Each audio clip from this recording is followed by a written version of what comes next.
नमस्कार दोस्तों, Sania voice story channel में आप सभी का स्वागत है। तो दोस्तों, आज की कहानी है धोखेबाज बेटी बहू। बुरी आंखों पे इतना बड़ा बड़ा चश्मा लगा रखा है, फिर भी तुझे दिखाई नहीं देता है क्या? फर्श पे कब से चटनी बिखरी पड़ी है, इससे क्या तेरी माँ साफ करेगी? अभी मेरा पैर फिसल जाता तो। सिमरन ने कैसी पार्टी रखी है तुमने, कोई ढंग का तरीका ही नहीं है। सिमरन गुस्से में बोली, मम्मी जी आप बैठे मेरा मुंह क्या देख रही हो, चुपचाप साफ करिए। सुधा जी नमस्वर में बोली, बहू मैं नहीं तो और कौन करेगा? छोड़िए खाने की प्लेट और पहले इसे साफ कीजिए। दिखाई नहीं दे रहा सारे मेहमान अभी यहीं पर है और उनकी देख रेख करने की बजाय आप ये खुद ही खाने में लग गई। क्या यही संस्कार है आपके? सुधा जी नम आंखों से बोली, बहू तुम तो जानती हो कल मेरा निर्जला व्रत था और आज मैंने तुम लोगों की सफलता के लिए व्रत रखा था और अब भूख बर्दाश्त नहीं हो रही थी और व्रत का खुलने का समय भी हो गया था, इसलिए बस सोचा। उसकी बात को बीच में काटते हुए सिमरन बोली, चाहिए पहले मेहमानों को जाकर देखिए, उन्हें किसी चीज़ की कमी नहीं होनी चाहिए और यह सबसे पहले चटनी साफ कीजिए। सुधा जी अभी एक निवाला भी मुंह में नहीं डाली थी और बहू ने उसके हाथ से खाने की प्लेट छीन ली, लेकिन अब भूख के मारे उनके प्राण निकले जा रहे थे। उन्होंने पहले वह फर्श पर गिरी चटनी साफ की। सुधा जी तभी खाने की प्लेट लेकर मेहमानों के आगे पीछे तो कभी पानी की ट्रे लेकर। आज मनोज जी को याद करके सुधा जी की आंखें बार बार नम हो रही थी। मनोज जी ने उन्हें कभी उनके आत्मसम्मान को झुकने नहीं दिया था। खुद से ज्यादा वो शांति जी को मान सम्मान देते थे। उस जमाने में न तो मोबाइल फोन था और न ही कोई संपर्क के साधन जिसके जरिए सुधा जी अपने पति से बात करके दुख बांट सकती। अरे यार, यह कैसी बोरिंग पार्टी रखी है, हम तो चलते हैं, हमारे बच्चे बोर हो रहे हैं। सिमरन की एक सहेली बोली। सिमरन अपनी सास से बोली, मम्मी जी आपसे कहा था न कि बच्चों के लिए मनोरंजन के लिए बाहर से किसी जोकर या एंटरटेनमेंट का इंतजाम कर देना। सुधा जी बोली, बहू इतने काम के तो याद नहीं रहा। सिमरन गुस्से में बोली, तो अब इन बच्चों का मनोरंजन कौन करेगा? ऐसा कीजिए, वो जो सुबह मैंने आपको एक ड्रेस लाकर दी थी, आप वही पहनकर बच्चों को मन बहलाइए। यह आपकी बेटी की सफलता की इतनी बड़ी पार्टी है तो कोई निराश नहीं लौटना चाहिए। अब जाइए यहाँ से। सुधा जी कुछ नहीं बोली और चुपचाप वो ड्रेस पहनी और मन ही मन सोची कि बच्चों से कैसा बैर, बच्चे तो भगवान का रूप होते हैं। इसलिए सुधा जी ने अपने आंसू पोंछे और वो भी बच्चों के साथ बच्ची बन गई। कभी वो उनको मदारी वाला नाच करके दिखाती तो कभी मोर की तरह नाच कर खुश करती। पर सुधा जी का नजर जैसे ही पार्टी में पड़े मौजूद लोगों पर गई तो जो उन पर खिलखिलाकर हंस रहे थे, यहाँ तक कि बेटी बहू ने भी अपनी माँ का अपमान करने से पीछे नहीं हटते रहे। सुधा जी के इस मनसा के पीछे छुपे चेहरे पर आंसू झरझर बह रहे थे। कुछ देर सब लोग जा चुके थे, लेकिन इतना अपमान खाने के बाद सुधा जी का भूख भी मर चुकी थी। वो कमरे में जाकर दम से लेट गई। 2 दिनों से व्रत के कारण उनकी तबीयत में काफी खराब हो चुकी थी। ऐसे ही धीरे धीरे वक्त बीतने लगा। एक दिन सुधा जी बाहर से लौटी तो देखा उनका सामान घर के बाहर वाले आंगन में रखा था और सभी कमरों में ताले लगे हुए थे, तो उन्हें थोड़ी घबराहट हुई। फिर सुधा जी रसोई में सामान देखने के लिए गई तो देखा किचन का भी ताला लगा हुआ था। उन्हें शक पकाते हुए एक पड़ोसी से पूछा, बहन जी मेरे बेटे और बहू का कुछ पता है क्या, कहाँ गए हैं वो लोग? सुधा बहन पता नहीं, आपके जाने के कुछ देर बाद ही वो कुछ सामान लेकर निकल गए। यह सुनकर सुधा जी लड़खड़ाते कदमों से वही दरवाजे पे गिर गई। उनके हाथ से सामान का थैला छूट कर नीचे गिर पड़ा था और एक एक करके सारा सामान घर के बाहर फैल चुका था। अब वो कहाँ जाएगी, यही सोचकर उनकी हालत खराब होती जा रही थी। करीब 1 घंटे तक वो पत्थर की मूर्ति की तरह वही दरवाजे में बैठी रही, जहाँ इस अनजान शहर में लोग एक दूसरे की मदद करना तो दूर आपस में बोलना भी पसंद नहीं करते, वहाँ सुधा जी किसकी मदद मांगती। उसके पास पैसे भी नहीं थे कि वो पति के पास वापस जा सकती थी। धीरे धीरे सुधा जी ने बड़ी हिम्मत से खुद को संभाला। वही एक दो घरों में काम करके अपना पेट भर लेती और रात को घर के बाहर वाली आंगन में जमीन पे ही सो जाती। ऐसे ही करीब 1 महीना बीत चुका था, लेकिन बेटी बहू लौटकर अभी तक नहीं आए थे। बेटे के विश्वासघात और पति से दूरी के कारण वो धीरे धीरे बीमार रहने लगे। हालत यह हो गई कि एक दिन में उठ नहीं पाए। 2 दिन तक जब वो लौटकर काम पे नहीं आए तो एक भले आदमी ने उन्हें ऐसी हालत में देखा तो उसके पास के एक वृद्धाश्रम में पहुंचा दिया, जहां उनके स्वास्थ्य का ध्यान रखा गया और कुछ ही दिनों में वो फिर से ठीक हो चुकी थी। उधर मनोज जी अपने किसी दोस्त से मिलने वृद्धाश्रम पहुंचे तो कोने में बैठी उस महिला को देखते ही मनोज जी के पैरों तले जमीन खिसक गई। मनोज जी ने वहाँ के मैनेजर से पूछा तो पता नहीं कि मनोज जी बेचारी कौन है। यह बता रही थी कि इनके बेटे बहू इसे छोड़कर चले गए। अभी 15 दिन पहले ही एक आदमी बेहोशी की हालत में इन्हें यहाँ छोड़ कर गया था। सब देखो बेचारी अपने पति को याद करके बस रोती रहती है। यह सब सुनकर मनोज जी की आंखों से झरझर आंसू बहने लगे। क्या हुआ मनोज जी, क्या आप उस बूढ़ी औरत को जानते हैं? मनोज जी कपकपाते होठों से बोले, हाँ मैनेजर साहब, जन्म जन्मांतर का रिश्ता है उस औरत से मेरा। यह मेरी पत्नी सुधा जी है। यह सुनकर मैनेजर बाबू भी हैरान रह गए। मनोज जी सुधा जी के नजदीक पहुंचे तो सामने पति को देखकर सुधा जी फुट फुट कर रोने लगे। तो मनोज जी ने सुधा जी को गले से लगा लिया। सुधा, यह सब कैसे हुआ? तुम तो दिल्ली गई थी ना, तो फिर यहाँ कैसे पहुँच गई? सुधा जी बस रोती जा रही थी और उनके बीते हुए कल का चलचित्र उनकी आंखों के सामने घूमने लगा था। सुधा, तुम्हारी खांसी तो ठीक ही नहीं हो रही है और ये दवाई तुम पे असर नहीं कर रही। मुझे डर है कहीं कुछ ज़्यादा न हो जाए। आप तुम्हें दिल्ली जाकर दिखा लेना चाहिए। दुनिया के लोग वहाँ जाकर इलाज करवाते हैं। किस बात की दिक्कत है? बेटा तो पहले से ही उस शहर में रहता था। सोचने वाली बात है कि हम अपने बेटे से ही कुछ नहीं कह पाए। यह कैसी बेवंदना है। बच्चे अपनी हर छोटी बड़ी मांग माँ बाप से खुलकर कह देते हैं और हम बूढ़े माँ बाप अपनी तकलीफ भी नहीं बता पाए। क्यों? मनोज जी अपनी पत्नी सुधा जी से कहती हैं। सुधा बोली, आप मेरी चिंता मत कीजिए, मैं बिल्कुल ठीक हूँ और आपके यहाँ बोकारो में अकेले छोड़कर मैं दिल्ली कैसे जा सकती हूँ? अभी आपकी नौकरी को 6 महीने बचे हैं और फिर वहाँ बहू भी नौकरी करती है। मैं किसके साथ बात करूँगी? बहू के साथ तो मैं 5 दिन भी नहीं रही। याद है ना, अपनी मर्जी से शादी करना चाहता था, उसके लिए कितना हमें मक्खन लगाया था कि पढ़ी लिखी नौकरी वाली लड़की है। हमने कहा और विवाह कर ले आया और दूसरे दिन लेकर भी चला गया। न जाने उसका कैसा स्वभाव होगा। मनोज जी बोले, अरे अपने बेटे के घर जा रही हो तो बहू से डरने की क्या बात है? अगर बेटा विश्वासी हो तो फिर बहू कैसे भी हो, कोई दिक्कत नहीं है।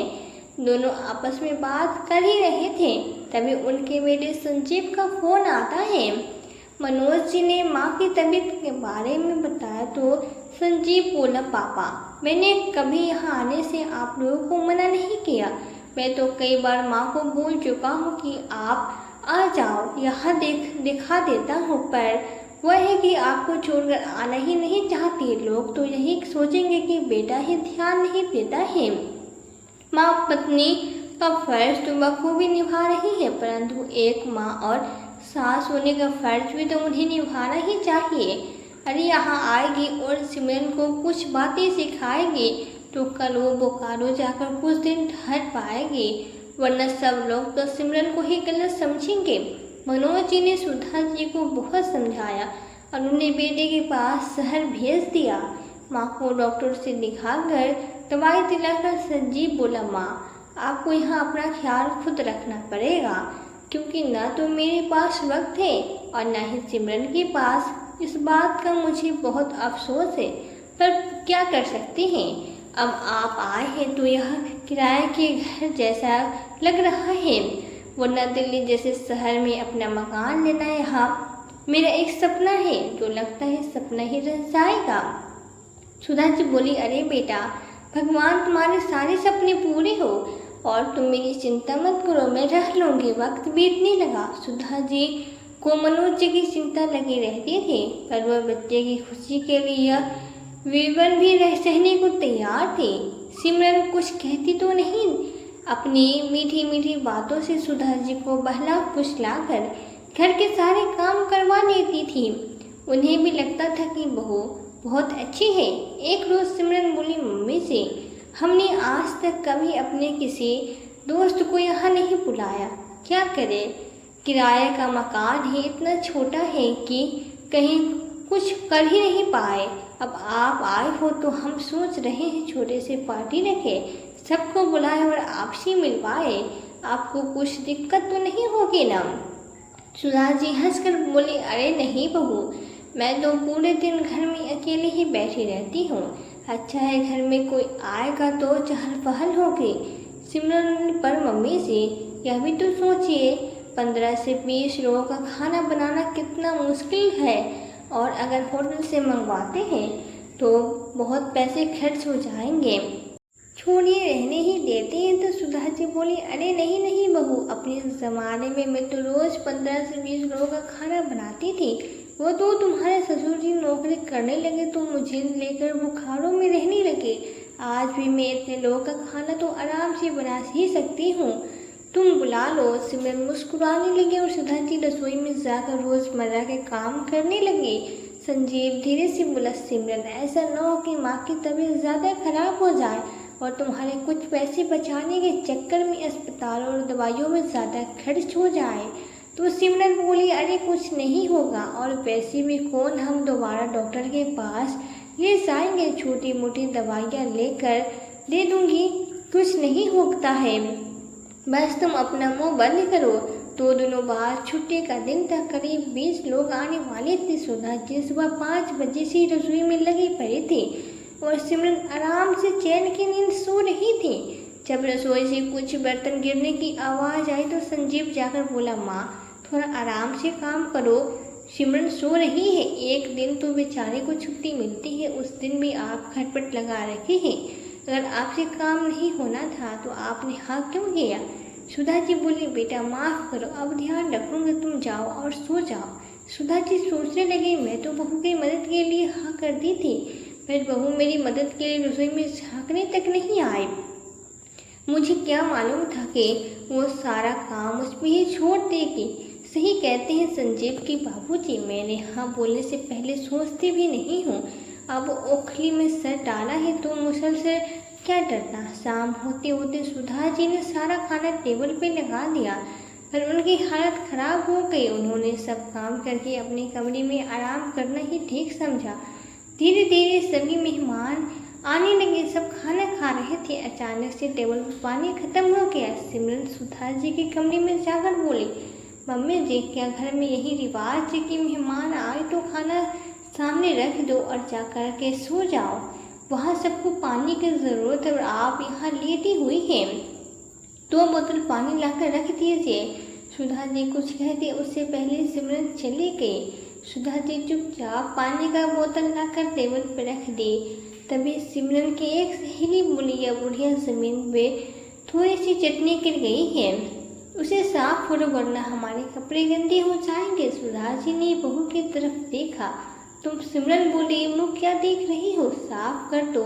सुधा जी चुपचाप चटनी साफ करके जा रही थी। तभी सिमरन की एक सहेली बोली, सिमरन ये खाना भी अच्छा बना लेती है, कभी हमारे घर भी भेजो, दूने पैसे दे दूंगी। इतना कहकर सब हंसने लगे। सिमरन बोली, अरे आजकल नौकरों को रखना इतना आसान नहीं है, बीमार पड़ जाती है तो डॉक्टर का दवाइयों का खर्चा अलग, ऊपर से खाना पीना भी तो तुम तो रहने ही दो। हाँ, अगर कभी तुम्हें कोई ज़रूरत हो तो तुम्हारे घर भी भेज दूँगी। इतना कहकर सिमरन भी हंसने लगी। सुधा जी ने सबकी बातें सुनी तो उनकी आंखें भर आई और वो चुपचाप कमरे में जाकर रोने लगे, अपने पति की बातों को याद करने लगे। जब मनोज जी कहते थे कि सुधा तुम बहुत भोली हो, किसी की बातों में बहुत जल्दी आ जाती हो। उस वक्त मोबाइल का ज़माना नहीं था, आस पड़ोस में लैंडलाइन भी नहीं था, थोड़ी दूर पोस्ट ऑफिस था, वहीं एक फ़ोन था जहाँ से मनोज जी कभी कभी सुधा जी से बात करते थे। बेचारे सुधा जी अपने मन की बात उनसे कह भी नहीं पाती थे। करीब 10 बजे सारे मेहमान चले गए। संजीव ने सुधा जी के कमरे में जाकर कहा, अरे माँ, खाना खाए हो कि नहीं? खाना नहीं खाओगी तो और बीमार पड़ जाओगी, और देखो तुम्हारे खाने के लोग ने कितनी तारीफ की है। चलो जाओ, बहुत सारा खाना बचा है, तुम भी खा लो। सुधा जी बोली, बेटा मुझे भूख नहीं है। फिर सिमरन आई, बोली, मम्मी जी मेरी सहेलियों की बातों का बुरा मत मानिए, वो तो वैसे ही मजाक कर रही थी। चलिए आप खाना खा लीजिए, फिर सब समेटना भी तो है, मैं आपकी मदद कर दूंगी। सुधा जी बोली, बहू मेरी तबीयत ठीक नहीं है, कल सुबह मिलकर साफ कर दूंगी। सिमरन बोली, मम्मी जी कल सोमवार है, आप तो आराम से घर में रहेंगे, मुझे तो ऑफिस में जाना है। चलिए कुछ खा लीजिए, फिर सारा काम खत्म कीजिए। इतना कहकर सिमरन कपड़े बदलने चली गई। देर रात तक काम खत्म हुआ, फिर सब अपने अपने कमरे में सोने चले गए। संजीव सिमरन से बोला, सिमरन माँ थक गई होगी, अगर यही हाल रहा तो कहीं उनकी तबीयत ना खराब हो जाए। फिर जो सोच कर यहाँ बुला है वो तो हो ही नहीं पाएगा, और हमारी सारी प्लानिंग धरी की धरी रह जाएगी। सुबह सुधा जी जगी तो देखा पैरों के पास सिमरन बैठी उनके पैरों में तेल लगा रही थी। सुधा जी हैरानी से उठकर बैठ गई। बहू यह तुम क्या कर रही हो? तुम्हारी तबीयत तो ठीक है। सिमरन अपने आंसू को पोंछते हुए बोले, मम्मी जी मुझे माफ़ कर दीजिए, कल मेरी वजह से आप बहुत थक गई हैं। कल संजीव ने मुझे बहुत डांटा कि तुम मेरी माँ से कितना काम करवाती हो। मैं उन्हें यह आराम करने के लिए लाया था। मम्मी जी मैं आप काम भी नहीं चाहूँगी, मैं आपकी सेवा करूँगी, ज़्यादा से ज़्यादा क्या होगा, सारा बोझ संजीव के कांधों पे आ जाएगा, कोई बात नहीं। तो सुधा जी बोली, बहू तुम मेरे बारे में इतना सोची, यही मेरे लिए बहुत है। बच्चों के लिए काम करने में माँ को तकलीफ नहीं होती, बस बच्चे प्यार से बात करें और थोड़ी इज्जत दे, और क्या चाहिए। उस दिन तो सुधा जी बहुत इतना खुश हुई कि कल के दर्द को भी भूल गई। समय बीता। एक दिन शाम में संजीव शांति जी के पास मुँह लटकाया बैठा और बोला, माँ आखिर कितने दिन हम किराए के घर में रहेंगे? सोचिए 30 से 35 हजार किराया हो जाता है, फिर राशन पानी बिजली का बिल, समझ में नहीं आता क्या जीवन ऐसे ही कट जाएगा कि हमारा अपना घर नहीं होगा। सुधा जी बोली, बेटा तुम्हारे बाबूजी ने बोकारो में इतना बड़ा घर बनवाया है। तो संजीव बोला, मैं शहर की बात कर रहा हूँ, और मैंने सोचा था दिल्ली में घर ले लूँगा, तो बाबूजी के रिटायरमेंट के बाद उन्हें भी यहाँ ले आऊँगा, फिर हम सब साथ में रहेंगे। छोटी मोटी बीमारियों के लिए आप लोगों को परेशान नहीं होना पड़ेगा, पर लगता है मेरा सपना अब सपना ही रह जाएगा। सुधा जी बोली, नहीं बेटा ऐसा क्यों कहती हो तुम, बताओ घर कैसे ले सकती हो? संजीव झट से बोला, माँ सिमरन थोड़ा सा लोन ले लेगी और थोड़ा सा मैं भी बैंक से लोन ले लूँगा, बाकी की रकम अगर आप अपने पापा के रिटायरमेंट वाले फंड से दिलवाते तो हमें फ्लैट खरीदने में आसानी हो जाएगी। सुधा जी बेटे के मुंह में आ गई और पति से बोली कि थोड़ी मदद कर दीजिए, यह भी हमारे लिए भी सोच रहा है। मनोज जी ने पत्नी को समझाया कि उसकी पढ़ाई और बेटे की शादी में पहले ही बहुत ले चुका हूँ, और हमारे बुढ़ापे का सहारा होगा यह फंड का पैसा, पर तुम कह रही हो कि मैं दे देता हूँ। मनोज जी ने 50 लाख का इंतजाम कर दिया और बाकी की रकम भी गांव की ज़मीन बेचकर दे दी गई।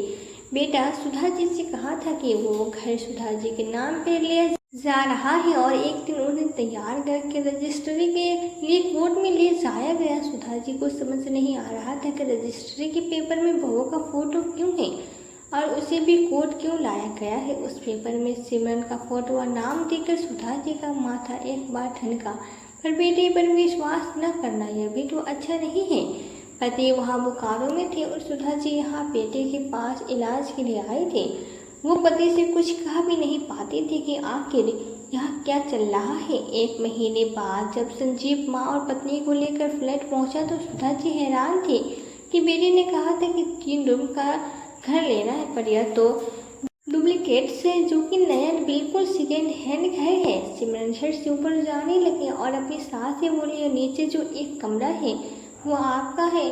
बार बार आपको सीढ़ियाँ चढ़ने उतरने में दिक्कत होगी, इसलिए आप नीचे ही रहिए। समय बीता तो पता चला उस घर को खरीदने में मात्र 80 लाख लगे थे। इसका मतलब है उस घर को खरीदने में सारे पैसे संजीव के अपने माता पिता से लगवाए और बाकी के पैसे उसने मार लिया, और ऊपर से घर के कागजातों पर भी बहू का ही नाम था। सुधा जी को समझते देर नहीं लगी कि वो अब ठगे जा चुके हैं। उन्हें वहाँ इलाज के लिए नहीं बल्कि पैसे ऐंठने के मकसद से बुलाया गया था। कुछ रोज बाद उन्होंने वापस बोकारो जाने की जिद की तो सिमरन ने खुशी खुशी उन्हें जाने के लिए हाँ कर दिया, क्योंकि अब तो उनका मकसद पूरा हो चुका था। घर जाकर सुधा जी ने मनोज जी को सारी बात बताई।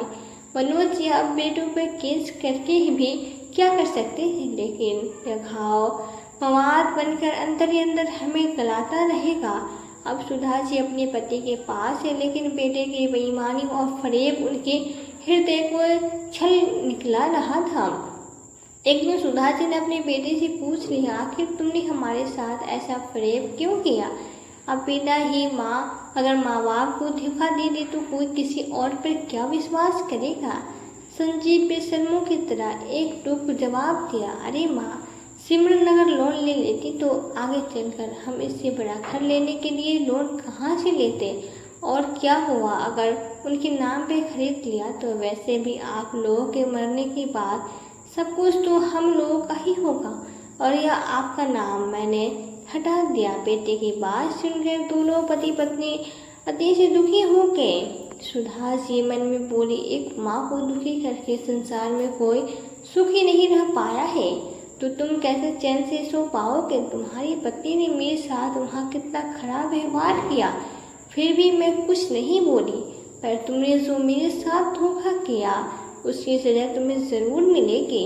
याद रखना, सच कहते हैं लोग, एक माँ की हार कभी नहीं लेनी चाहिए। समय बीता, बहू की नौकरी गई और संजीव का बिजनेस भी घाटे में चलने लगा, तो उसे वो नया घर बेचना पड़ा और फिर उसे इस किराए के मकान में रहना पड़ा। अब उसे माँ बाप की याद आई और एक दिन गिड़गिड़ाते हुए संजीव बोला, बाबूजी मैं कर्जा में डूब गया हूँ, अगर आप लोग कुछ मदद कर दे तो बड़ी मेहरबानी होगी। सुधा जी ने साफ साफ शब्दों में कहा, बेटा दूध का जला छाछ भी फूक फूक कर पीते हैं। दिल्ली में जो तुमने मेरे साथ फरेब किया मैं उसे कभी नहीं भूल सकती। क्या वो मकान मैं मरने के बाद अपने साथ ले जाती? अरे आखिरकार सब कुछ तो होता तो तुम्हारा ही, इसके लिए माँ से फरेब करने की क्या ज़रूरत थी तुम्हें? किसी और की नहीं, मेरी हाय लगी है। मनोज से बोले, बेटा याद है तुमने 6 महीने पहले कितनी बड़ी बड़ी बातें की थी और अपनी माँ को सपने दिखाकर अपने पास बुलाए थे, पर तुम्हारी पत्नी ने सुधा जी के साथ कितना बुरा व्यवहार किया। खैर छोड़ो, पुरानी बातों पे मिट्टी डालता हूँ और तुमने इतना ही कहता हूँ कि दोबारा यहाँ मत आना और न ही हमें फ़ोन करना। और हाँ, बुखारों वाला मकान हमने तुम्हारी बहन के नाम कर दिया है और तुमने अब हमारा कोई रिश्ता नहीं है। हमारे जीवन यापन के लिए हमें सरकार पैसे देगी, हमें तो तुम जैसे बच्चों की कोई ज़रूरत नहीं है जो अपने ही माँ बाप के साथ फरेब करते हैं। सोचो एक बार, अपना ही बेटा अगर खराब हो जाए तो क्या करें? माँ बाप किस पे विश्वास करें?